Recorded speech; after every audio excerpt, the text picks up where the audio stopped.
Hi, welcome to our second live session here from YWCA Yakima.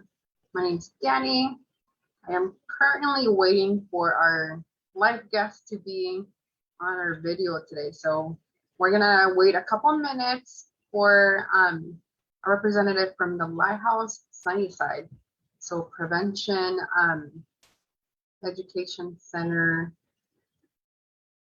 that works directly with all victims of sexual assault, domestic violence, any other needs that hopefully she'll be able to share with us today.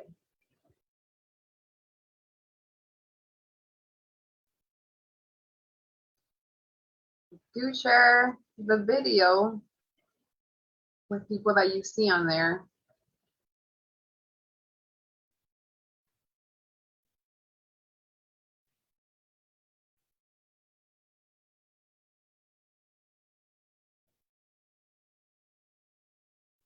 All right.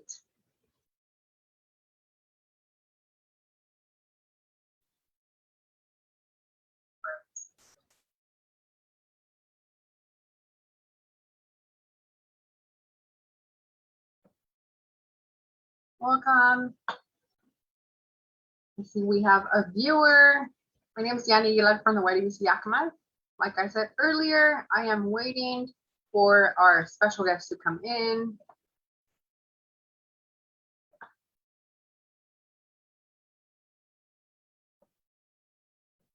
Yeah, as soon as our guest comes in, we'll get started. So I'm gonna pause here for a second.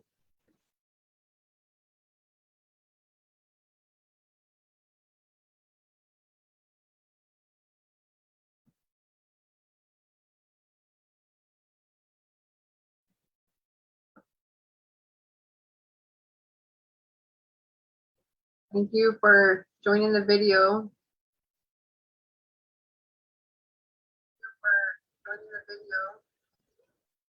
Like I said earlier, we are joining in for the second live session that we are presenting this week, Without Violence, as part of a national global movement from the YWCA USA.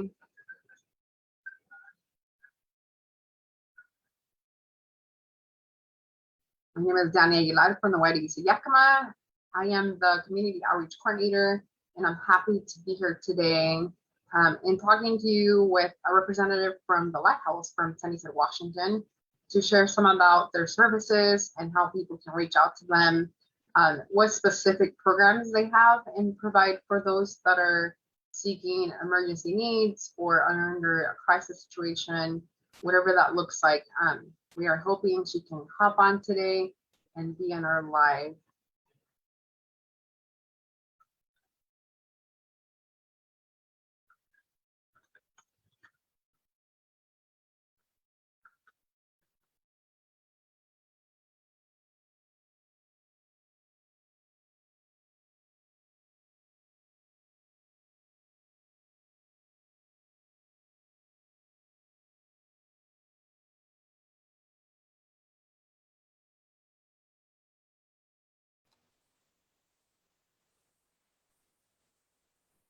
Hi, Danny. Hello. Hi. It looks like you have joined us right on time. Yes, perfect. Thank you. You are very welcome. Actually, thank you for joining. I will tell you that we are recording and we are live on Facebook. Perfect. I'm pretty sure you already saw that on the screen. And we have some viewers joining us. So let's get started. Are we ready? Absolutely. Okay. So I feel like I introduced myself like 3 times already, which is okay. In light of Domestic Violence Awareness Month, we are here today from the YWCA with a lot of our community partners and service agencies to really share about some resources and kind of enlighten a lot of our community members, or perhaps someone that is experiencing any form of gender-based crime, or specifically sexual assault or domestic violence.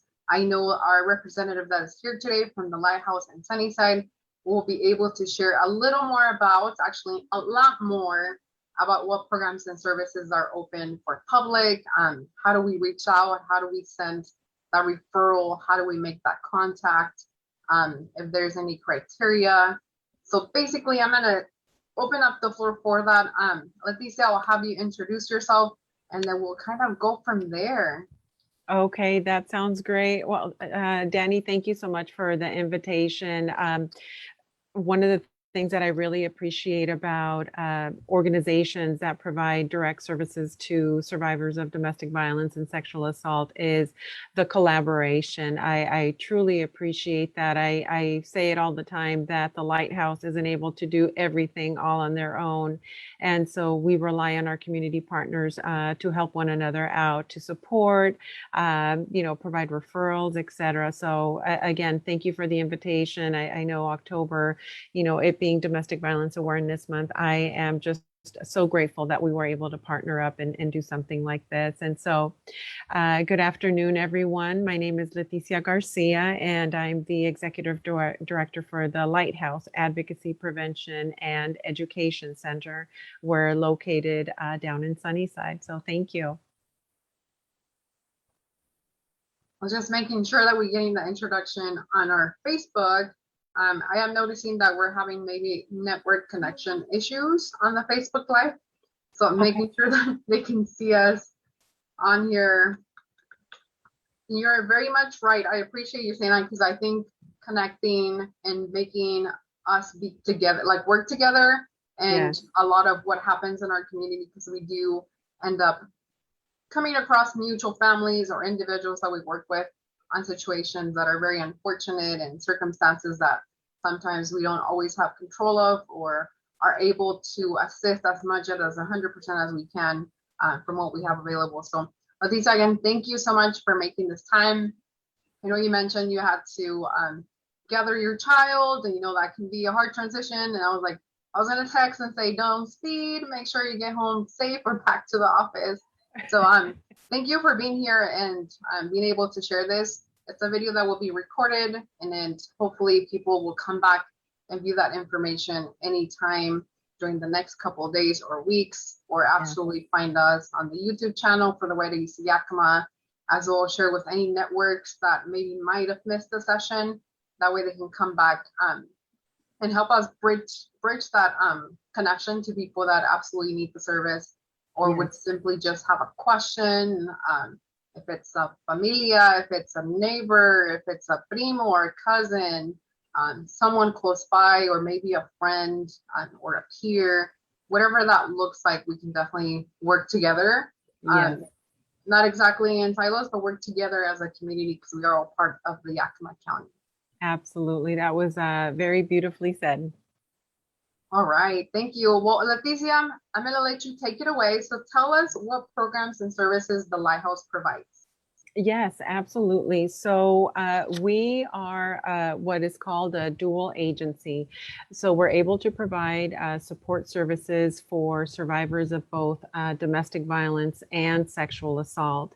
And all of our advocates are cross-trained. We've taken all the training. We do continuing education so that we can assist somebody. So whether it is our 24-hour crisis line, somebody wants to call in because they are experiencing violence in the home, or something may have happened to their child, or they have a relative, they can call the crisis line. They can get connected to an advocate so that, we can provide the necessary resources, services, and more than anything, just, to have a listening ear that is going to be empathetic, non-judgmental, and, really, truly listen to what that person's need is and what they're going through. So again, we have the 24-hour crisis line. We're always looking for volunteers. We have a wonderful small group of volunteers that help us with, the after-hour phone calls on the weekends. Sometimes when they're not able to, when the volunteers are not able to fill all the shifts, then, we rely on our staff to be able to, cover shifts on the calendar for whatever month. So if anybody out there is looking for a meaningful way to give back to the community, please know we're always in need of volunteers. we provide the training for them, and they still have access to an advocate even after, they start taking shifts on the calendar, and they get a call, and they, whether it's they need a debrief because it was a particularly, upsetting phone call, with what the person may have shared. So certainly to debrief, but, hey, Leticia, I don't know if, this is the information that I provide them. Is there anything else that we need to do? So, there's always somebody available as a backup. And then we also provide crisis intervention, understandably, because of the nature of the work that we do. We have folks that come in that are, distraught. They feel lost. They don't know what to do. They feel like they are all alone in this. And so, we're trained to be able to, provide that listening ear and help them with the different options that they may have. We're not here to tell people what they need to do, what paperwork they need to fill out, but certainly, these are the different options. You are the best person to determine what is going to be right for you, how you're going to feel safe. And so we're here to provide, the various tools that can help guide you through your journey. We also provide legal advocacy, and I always like to explain that term because we are not lawyers. We cannot provide legal advice. But let's say someone, a victimization occurred. They're afraid to call the police because maybe the person causing them harm has threatened them that, if they call the police, if they call for help, it's going to be much worse. Or, they might be intimidated to pick up the phone or go to the police station. So they can always contact an advocate, and an advocate is able to, go with them to the police station. Oftentimes we've had officers that will come to the agency because, the advocate is meeting with the person. And so we have a really great working relationship with law enforcement, not just in Sunnyside where we're located, but all throughout Lower Yakima Valley, which is our service region. So south of Union Gap up to the Grandview County line. And so, it's very important that we continue those important working relationships with, law enforcement and the courts, other social service agencies, other victim service agencies such as the YWCA. And so that's part of, the legal advocacy, helping, assisting them fill out protection orders, going to court with them to help them file, because as you can imagine, sometimes even for us advocates, it can be a little intimidating to, okay, we have to go before a judge and they're going to ask questions. And so imagine how a victim might feel, especially if it's, the first time that, they're taking the steps to, I need to protect myself. If there's kids involved, I need to make sure my kids are safe. And so we guide them through that process. We explain all the different outcomes that could potentially happen. We also never want to be in a situation where we tell them, well, yes, you're going to report it to law enforcement. The person causing harm is going to get arrested and they're going to go to jail and they're going to stay in jail for a long time, because unfortunately, it doesn't always work that way. And so when somebody calls and they're asking for guidance, for legal advocacy, or what their situation is, it's very important as advocates that we explain the process and all the different scenarios that might happen. Even when we're getting ready to go to that hearing where the respondent or the person causing harm is going to be there,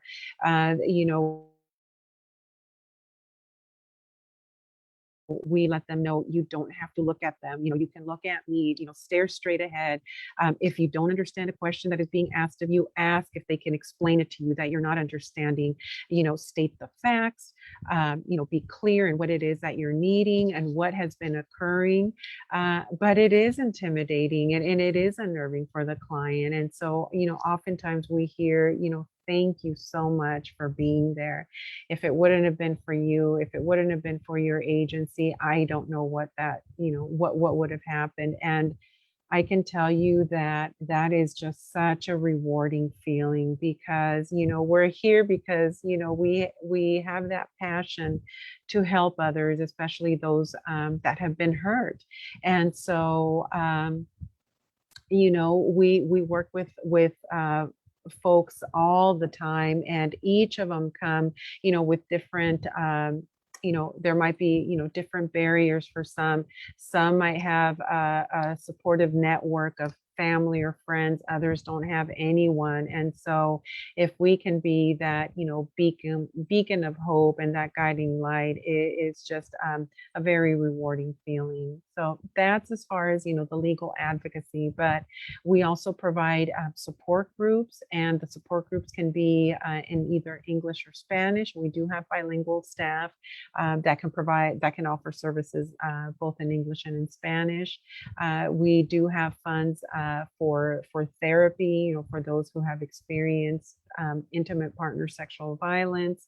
And all of our services are completely free of charge. And that is thanks to the funding that our organization receives, that we're able to provide those services free of charge without having to, create that additional barrier of, okay, well, how am I going to pay for this if somebody helps me with a protection order? There are no fees involved.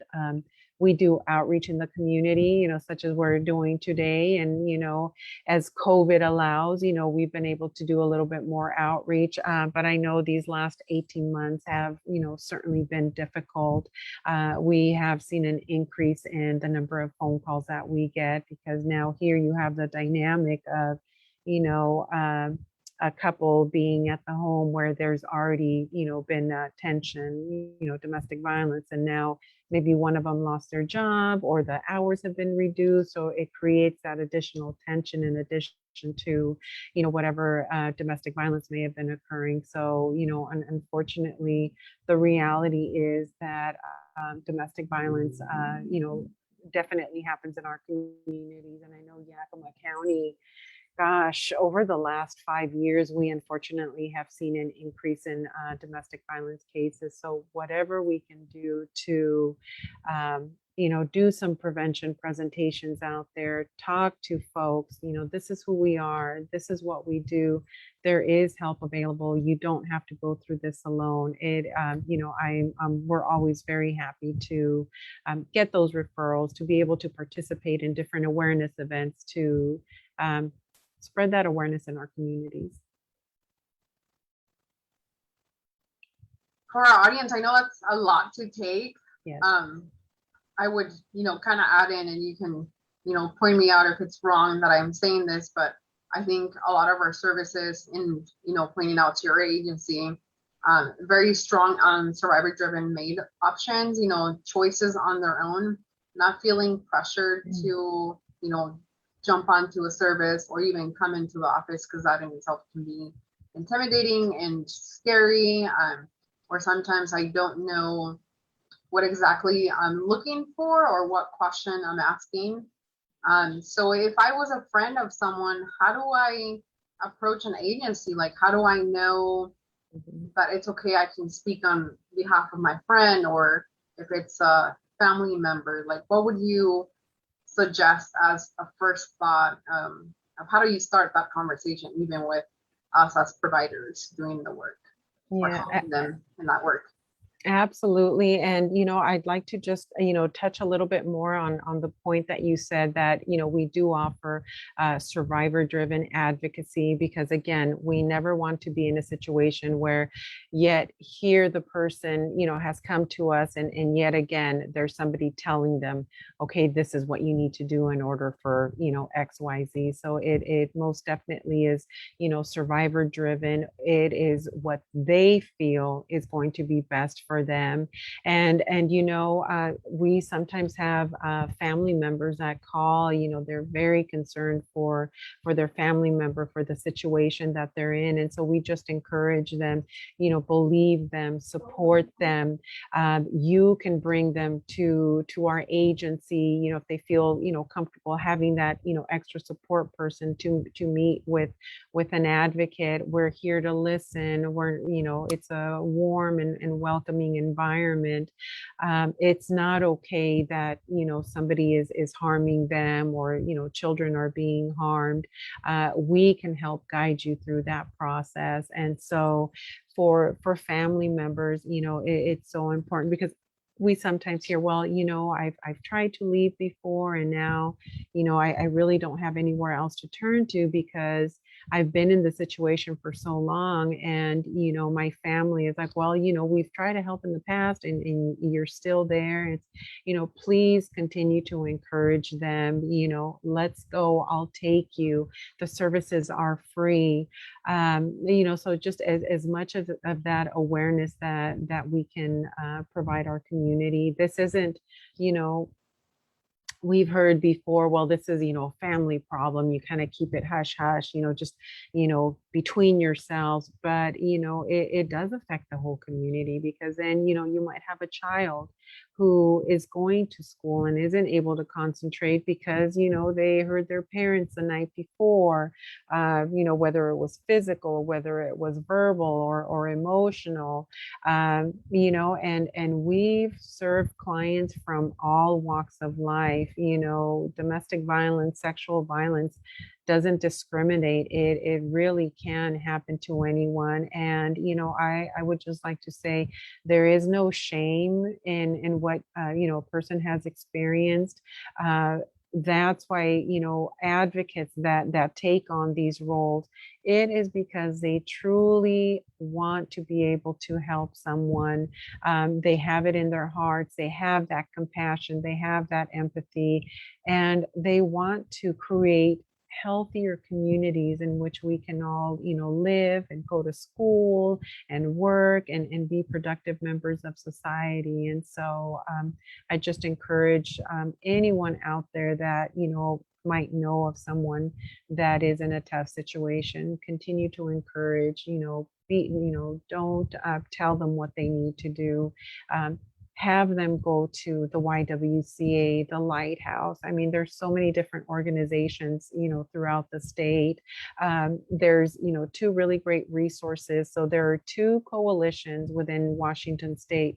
It's the Washington State Domestic Violence Coalition, and then we have the Sexual Assault Program Coalition. Those, they have listings by county of all the different victim advocacy programs that are available. So you're certainly more than welcome to give us a call. Our number is 509-837-6689. And that number is available whether it's 8 o'clock in the morning or 8 o'clock in the evening, 24/7. So if you're looking for resources, maybe you're listening to Facebook Live and you have a relative that lives on the west side, you're more than welcome to give us a call so that we can provide you with, some resources up in that area. So I know I'm giving a lot of information in a short amount of time. So if there's anything that I'm leaving out, Danny, please let me know. No, it's great. It's information that's needed. We want to make sure that we have enough boards, enough blocks that are making that bridge so we can make that connection from that individual who identifies as a survivor, as a victim, as a family, someone who's witnessed that situation within friends or, relatives, whatever that looks like. Just having that connection through a phone line. And I know I'm going to repeat it myself, Leticia, is it 509? I see 837-6689. Yes. Okay. Yes, that is correct. Yes. So it is on our chat box and it will be on the recording. So that is open 24/7, correct? Yes. Perfect. And if some people do have language barriers, we do have bilingual staff that's available on your site. Absolutely. Yes, absolutely. Great. That's always good to know. And as far as location, I know you guys are located in Sunnyside, but I could only assume that you guys work with families all over the entire county. Yes, absolutely. So our service region, so the main office is located here in Sunnyside. However, the service region is, south of Union Gap to Grandview. And so, Toppenish, Wapato, Granger, up to Grandview, all those little cities in between, we are able to provide services. Now, We actually can, we are what we do mobile advocacy. So meaning if someone is not able to come to us for whatever reason, transportation, or, maybe they just had a baby and, they're not able to venture out, we can go to them as long as it's in a safe environment, a safe public location where both the advocate and the client feel comfortable. And so we're happy to do that. I know in the last 18 months, we kind of had to, adjust things due to COVID. And, well, now this fall, or, late summer, early fall, we, just, continue to see the rise in cases. And so we are seeing clients. It is, by appointment, but, we have our telephone lines open 24/7. So again, if you work and you're not able to, set an appointment during the day, you can always call. We do have options for those that feel comfortable and have the technology to do so. We're actually able to do appointments via Zoom as well. That's one nice thing, with the pandemic and us having to adjust. This is just an added opportunity. I know I find myself in quite a bit more Zoom meetings, and it's great because sometimes, you're not able, you go from one meeting to the next. And so instead of having to worry, about traveling back and forth, now you're able to do it, with the ease of, via Zoom. So again, for clients that do feel comfortable and they do have the technology to do so, that is an option as well to be able to do on one-on-one via Zoom. Now, it could be a situation where maybe the first initial contact is done in person, and then, something has come up. Leticia, I'm not able to make it to the office. Can we do it via Zoom? We are more than happy to do that. As advocates, we've always known that we had to have that flexibility because things can change, on a daily basis. And so we go with the flow. Whatever is going to be best for the client, that is what we'll do. It's never going to be a situation like, oh, well, I'm sorry, if you're not able to come to the office, I can't help you. It's, over the phone, Zoom, we, go meet them where they are.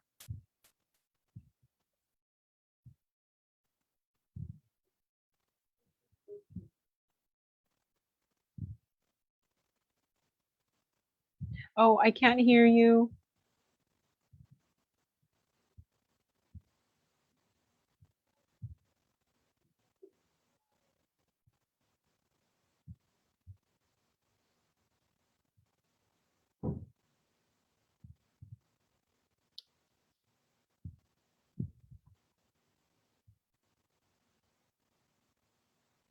While you're fixing your technical issues, I'll say a little bit more.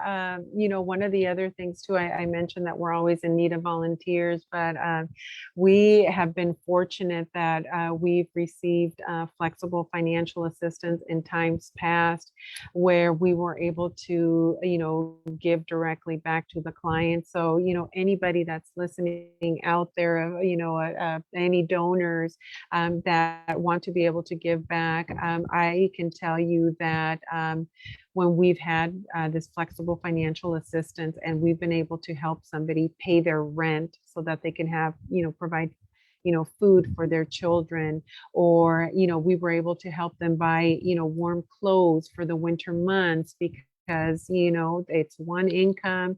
They might be only working seasonal jobs, or the person that we may have placed in shelter. Now they've found, more permanent housing, and we've been able to help with, the initial move-in cost. The tears that we've heard and have been shed from clients and say, I truly don't know what I would have done if this funding wasn't available. So it's not just, the volunteers, but, certainly funding opportunities where we can give back directly to the clients, not to pay for salary and benefits for staff, but to be able to provide that funding directly to the clients that we serve is such a rewarding experience. I know we sign the checks and everything. So I don't always get to see the clients when they're told, here's your check for, for your rent, and just the gratitude that is expressed. That's why I love what we do and the services that we provide.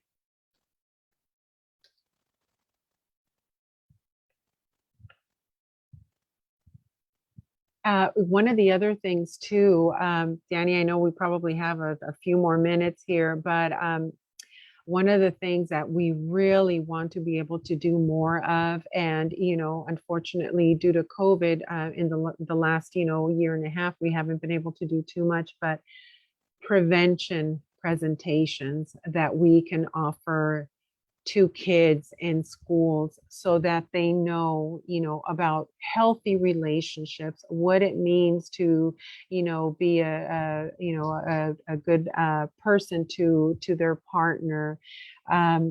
This is something that we've been pushing so much, because I can tell you when I was in school, it was just some of the basic, health education classes. But as far as, dating and healthy relationships, the signs and symptoms of, unhealthy relationship. What does a healthy relationship look like?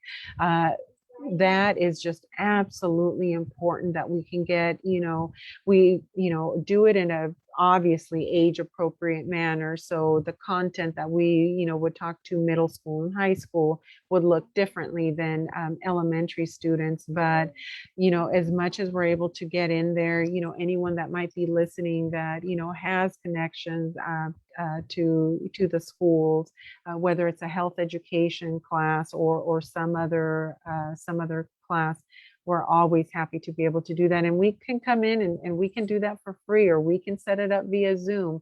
Again, technology has made it so that we can be more accessible instead of, actually coming in. And especially because I know, certainly the schools, have their, safety precautions for COVID, and, not allowing to, visitors to be in the schools. But if we could do it via Zoom, we are happy to do that. Prevention.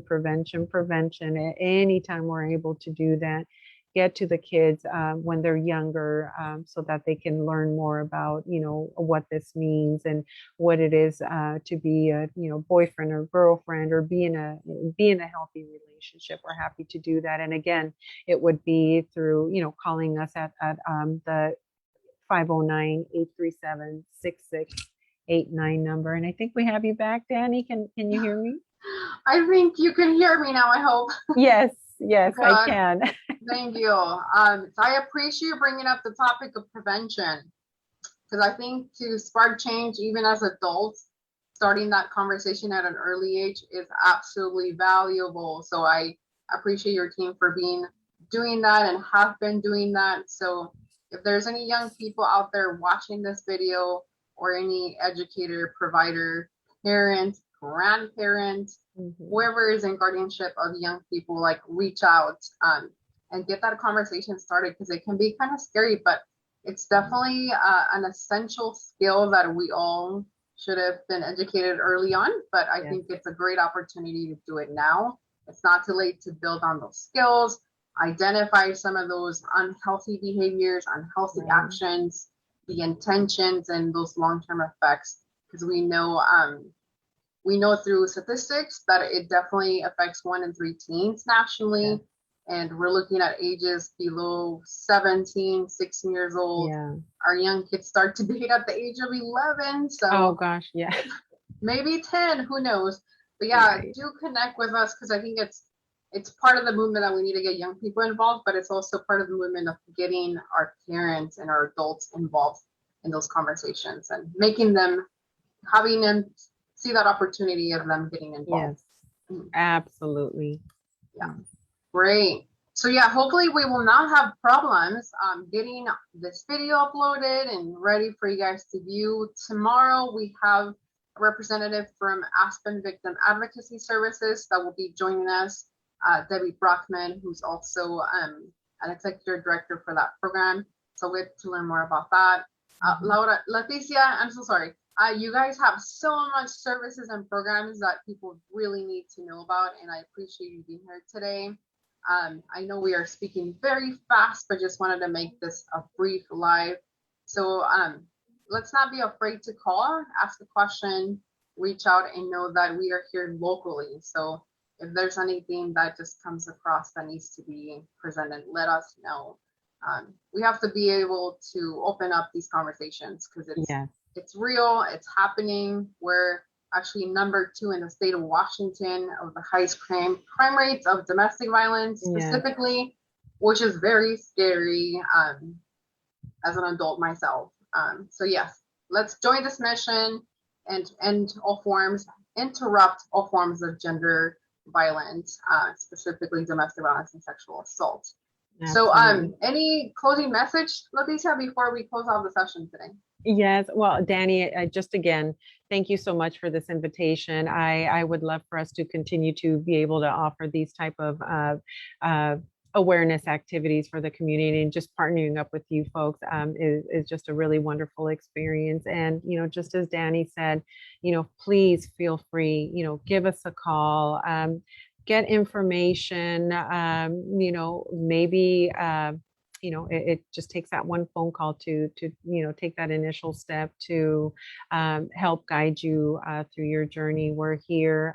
We provide a welcoming, non-judgmental environment, and we just want our communities to be healthier and safer. So anything that we can do to assist with that, we're very happy to do so. Yes. And for our comunidad, sí, hablamos español. Sí. So connect. Conéctese por cualquier pregunta, concern, comment, lo que sea. All right. Well, thank you so much, Lacey. I'm going to close off the session. We're going to close off the live, and if you can stick around for just a minute. Absolutely. Thank you all for being here and viewing this video with us today. We'll see you here tomorrow at the same time, 4 o'clock.